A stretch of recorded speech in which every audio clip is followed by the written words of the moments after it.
Hello, everyone. This is Roger Marsh. Here at Family Talk, we strongly believe in our rights as Americans to make our voices heard at the polls. That's why we're urging you to get out and vote in the 2018 midterm elections. Are you wondering how to vote on the key issues being decided in November? Well, visit drjamesdobson.org to download our voter guide to see where your values align. You can also show your involvement in this key election by requesting our sticker, Pray, Engage, and Vote. Call our offices at 877-732-6825 to receive yours while supplies last. The future of America depends on your participation this fall, so pray, be engaged, and cast your vote this November 6th. Today on Family Talk. Millions of marriages today are being destroyed by infidelity and divorce, including those inside the church. Oftentimes, the collapse of these relationships starts with the innocent interactions with the opposite sex. The combinations of those friendships and unhappiness with our spouse can breed disaster in one's family. Couples must learn to stick together and fight for each other, even when the going gets tough. In his book, Love for a Lifetime, Dr. Dobson wrote, "All that's needed to grow the most vigorous weeds is a small crack in your sidewalk. If you're going to beat the odds and maintain an intimate, long-term marriage, you must take the task seriously." You've tuned to Family Talk, the radio division of the James Dobson Family Institute. I'm Roger Marsh with your host, psychologist and best-selling author Dr. James Dobson. Today, you'll hear Dr. Dobson's conversation with author Jerry Jenkins on the importance of protecting your marriage. Jerry is an accomplished author of nearly 200 books with over 70 million copies sold. 21 of his works appeared on the New York Times bestseller list, with 7 debuting at number 1. Jerry's most notable books include the Left Behind series, which he co-authored with Dr. Tim LaHaye.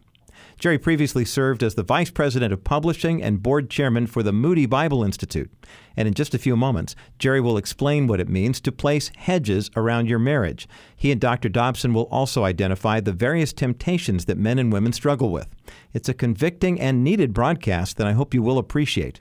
Now, before we start, the topics discussed today may not be suitable for young children, so parental discretion is advised. Here now is Dr. James Dobson with author Jerry Jenkins on this edition of Family Talk. We're here to talk about hedges, and let's go back to the original concept back in 1992. What do you mean by hedges? Remind us of the basic theme of hedges. Well, it really started when my younger brother was about to get married, and he asked me, he said, "When I get married, will I stop looking at other women?" And of course, those of us who are married know that that isn't the case. You don't stop. Your view doesn't change, and your mindset doesn't change, but you've made a vow, and you're exclusive now, and you have to keep yourself unto her for as long as you both shall live. Even if you're a Christian man, you're likely to be wired that way. That's the point. And I told my brother, I said, you're not going to be wearing blinders, but you're going to have to plant hedges to protect yourself, protect your hands, protect your heart, protect your eyes, protect the reputation of your spouse, of yourself, of your Lord, your church. And so when I was talking to him about that, I was editor of Moody Magazine at the time, and I wrote a monthly column, and I thought one month I'll just put in my column what I told my brother about planting hedges. And as I wrote it, I thought, this is a little personal, and it's a little bit revealing, because if you tell people what your hedges are, you also tell them what your weaknesses are. Yeah. I mean, there are certain hedges I don't need to plant. I mean, some people do. I don't need to plant a hedge about staying away from ladies of the evening. That's just not something that appeals to me. I can't think of anything more repulsive, but there are men who are tempted that way, so they need a hedge there. For me, it's the dining alone with a woman or being flirtatious and that type of thing. And so I told what my hedges were, and I got more response to that column than anything I'd ever written. And that's when I knew that it was a real need and that we needed a book on the subject. Well, you have reason to understand that subject from your childhood, don't you? I do. I have a pretty sad story from my childhood. A beloved pastor of ours, when I was a kid, we just thought the sun rose and set on him. And, of course, he represented God to us, as pastors do to little kids. You think your pastor's perfect, and he preaches and teaches, and he's wonderful to everybody and revered.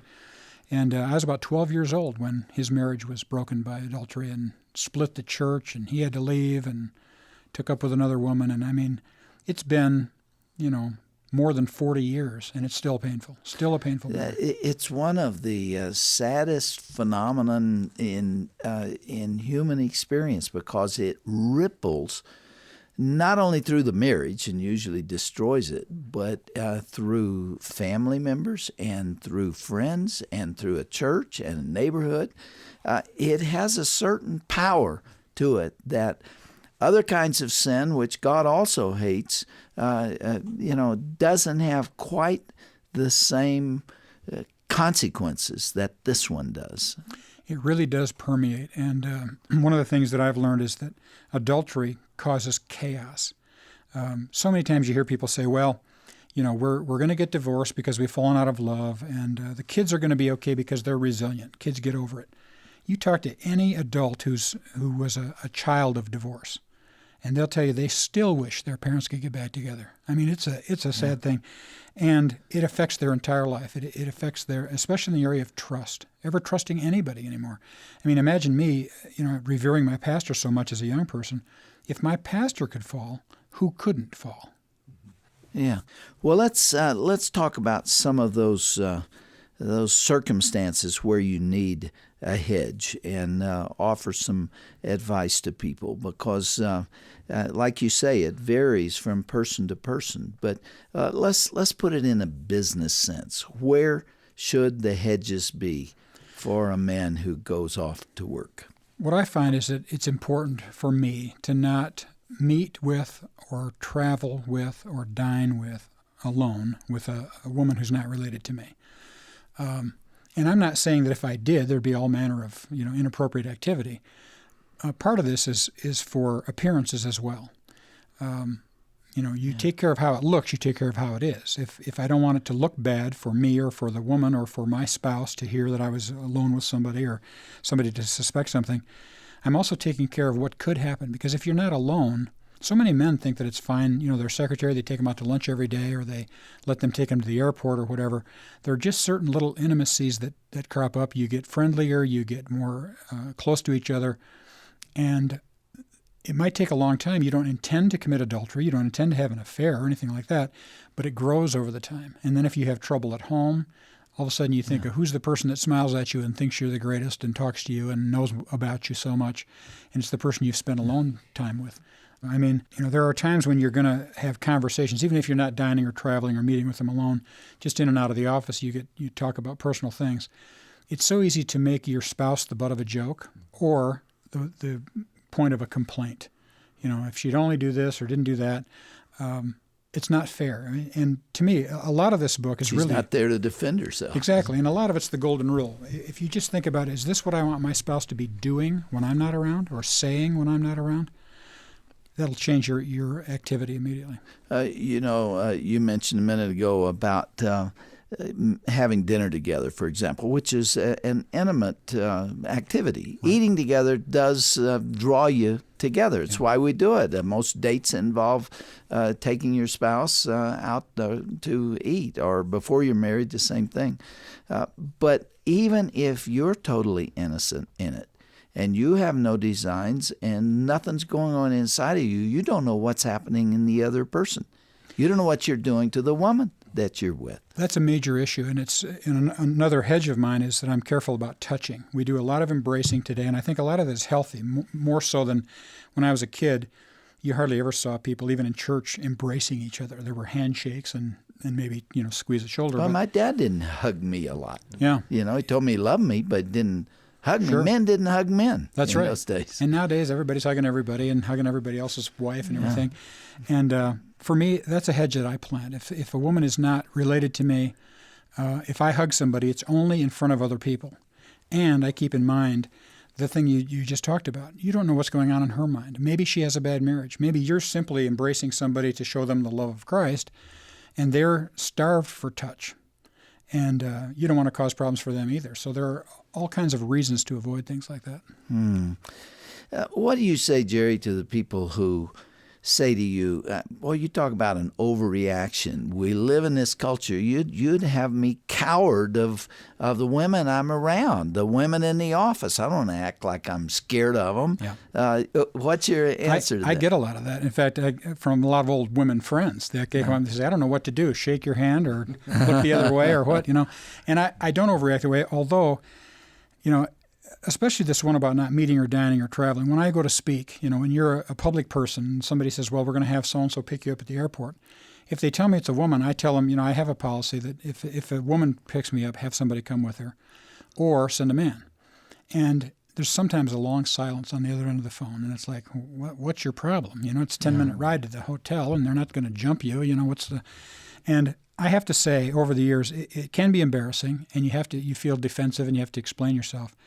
But when I see all the marriages breaking up over things like this, I'll trade that embarrassment for my 34 years of marriage any day. There's so much wisdom there. And I mentioned earlier that the Scripture addresses this issue of adultery, not only specifically as Jesus did in Matthew 5, 27, 28, but in the stories in the Old Testament. When you just look at David, for example, and here was a guy with who knows how many concubines. He had wives all over the place, and then concubines. He could have every beautiful woman in the whole country in Israel. And he wanted Bathsheba, who was married to somebody else. Wanted the one he couldn't have. One that was out of reach, but not out of sight. And people often talk about, I've seen people go to seminars and pray and have small groups about trying to find the will of God. Everybody's searching for the will of God for their life. To me, when there's a verse that begins, "This is the will of God concerning you," that's a clue. Yeah, I think that's better what tune in. There. Yeah, and there's a verse that says, "This is the will of God for you, that you abstain from sexual immorality." I don't know how you can be more clear. Some people say, "Where do you find it in the Bible that you can't do this or that?" That's the verse. And if you don't know what sexual immorality is, you're reading the wrong book, I guess.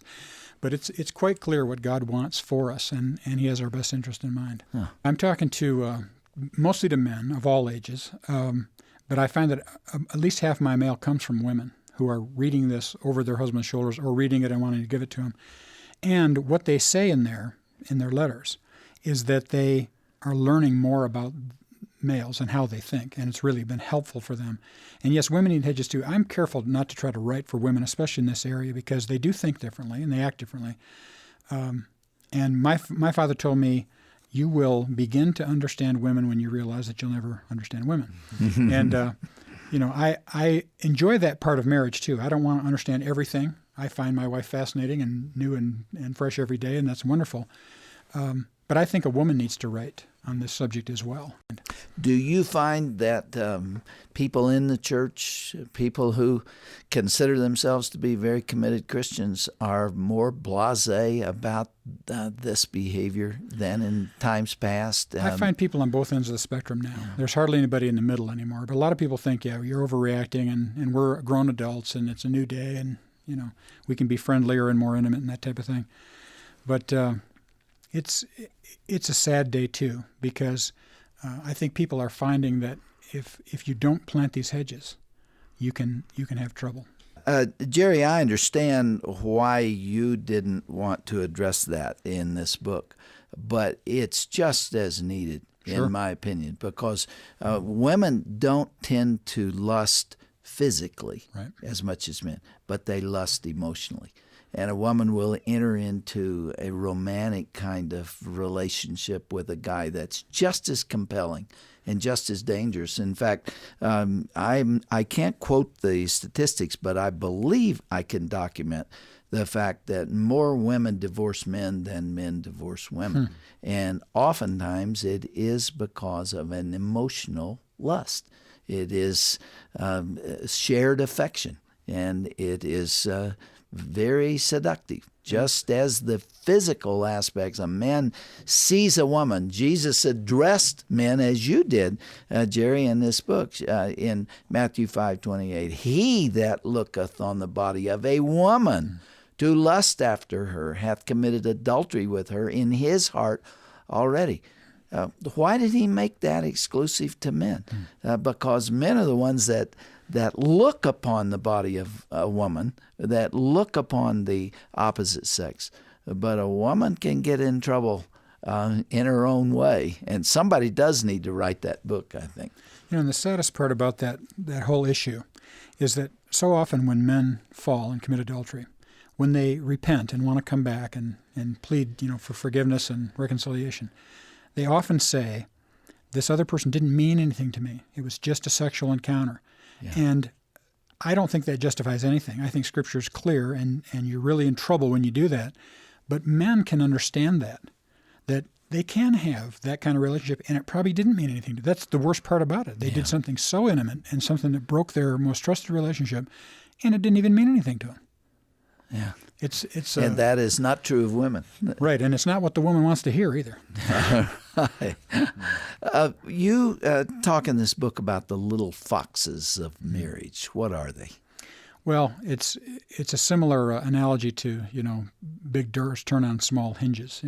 One of the little foxes are things like being flirtatious or being suggestive.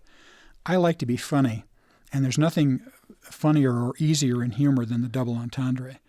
But I just have decided that that's not a place to go. I remember, again, in my childhood, I knew a couple of couples at our church that would socialize together, and they did this for years. And it was just known that the husband of one of the couples and the wife of the other would tease each other flirtatiously in front of the other of their spouses, and it was just funny. Everybody thought it was funny. But then one of the couples went through a little rocky period, and the woman said to the guy, just asked him if he was ever serious about his little comments.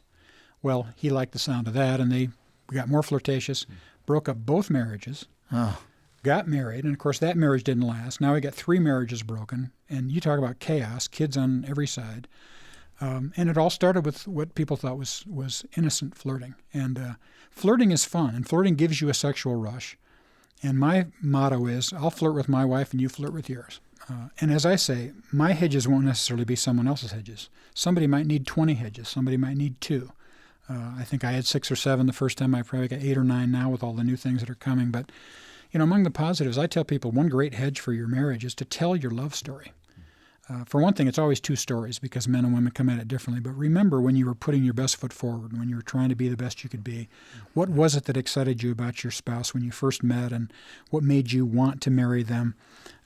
Tell how you took it to the next level and how you first declared yourself. Children, for one thing, love these stories. It gives them a great sense of security to know that even before they were born, mom and dad had a real love relationship and were excited about each other. Plus, it just reminds you to be that way all the time. Try to court your wife as long as you're married. Would the following be examples of little foxes? Inappropriate touches, being ever so innocent. Your assistant hands you a paper and you slide your hand across her hand as you take the paper. No big deal. You could explain it. You haven't done anything immoral or wrong, yet it is a little fox. Winks, lingering looks.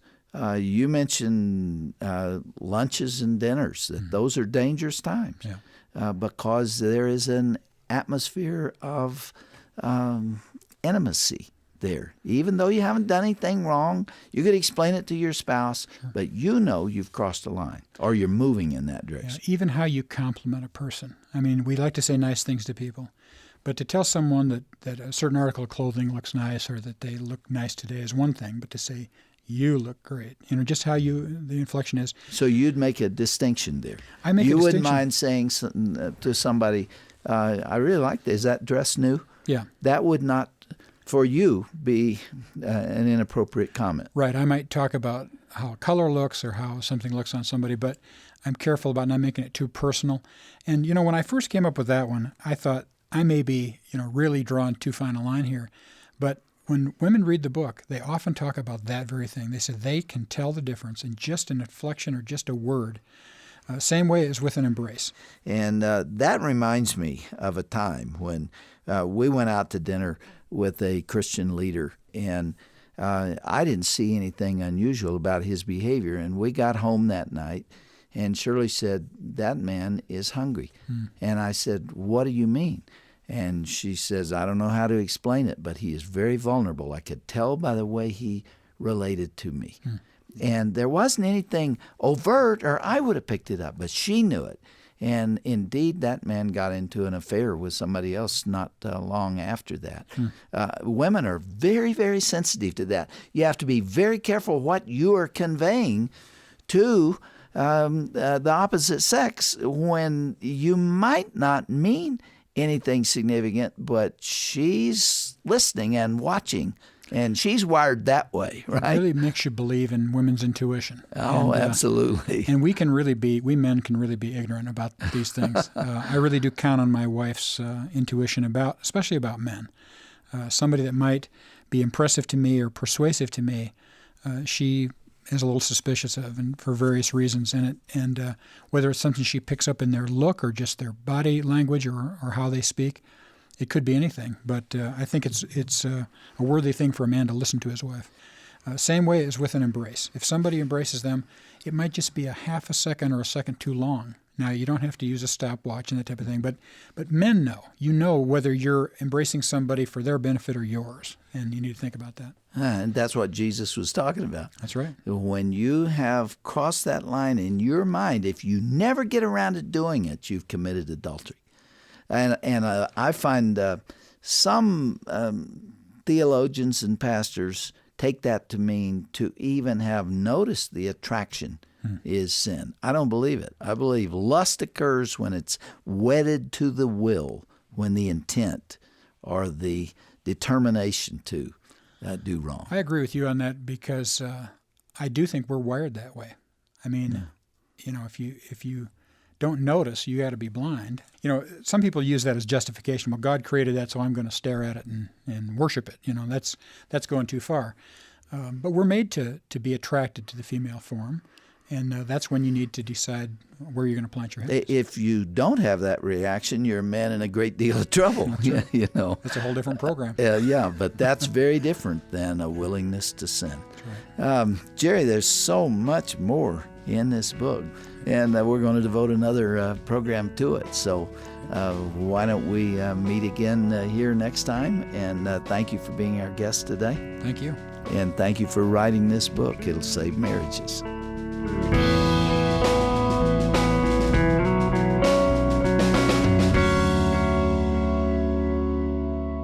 You've been listening to Family Talk and a discussion Dr. James Dobson had with author Jerry Jenkins.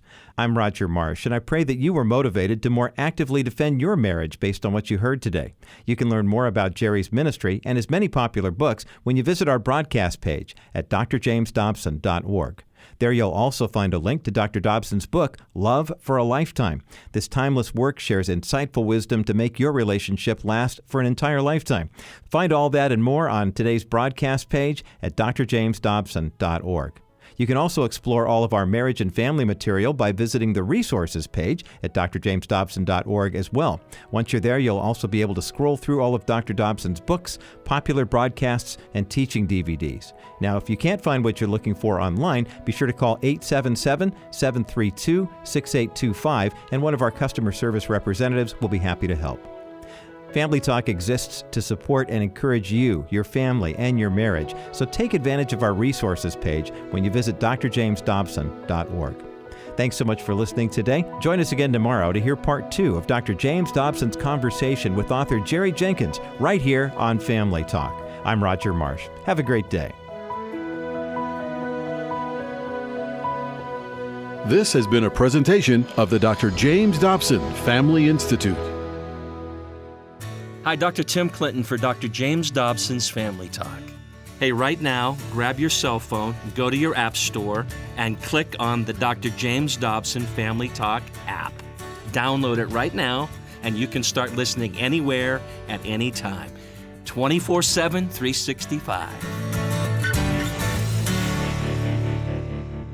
It's never easy to maintain an intimate, long-term marriage, especially today when divorce rips apart 1 out of every 3 families. The pressures of living will also carry you and your spouse away from one another unless you're willing to work to preserve your relationship. In some ways, that effort is like trying to channel the mighty Mississippi. If the beautiful river had its own way, it would take a shorter and steeper route to the Gulf of Mexico. Near Baton Rouge, Louisiana, the government is fighting a tremendous battle to keep the Mississippi on course.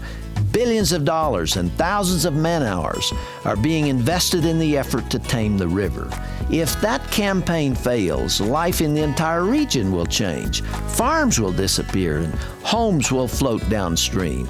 Now, in some ways, that struggle is a metaphor for the battle to save the family. Without considerable effort and expenditure of resources, the banks will overflow and the landscape will be ruined. How will you beat the odds against marital conflict, infidelity, divorce, and custody fights? It can be done, but there's no time to lose. Reinforce the riverbanks, brace up the bulwarks, bring in the dredges, and deepen the bed. Keep the powerful currents in their proper channels. Only that measure of determination will preserve the love with which you began. Hear more at drjamesdobson.org. Well, thank you, everyone, for tuning in to our program today. You may know that Family Talk is a listener-supported program, and we remain on the air by your generosity. If you can help us financially, we would certainly appreciate it. God's blessings to you all.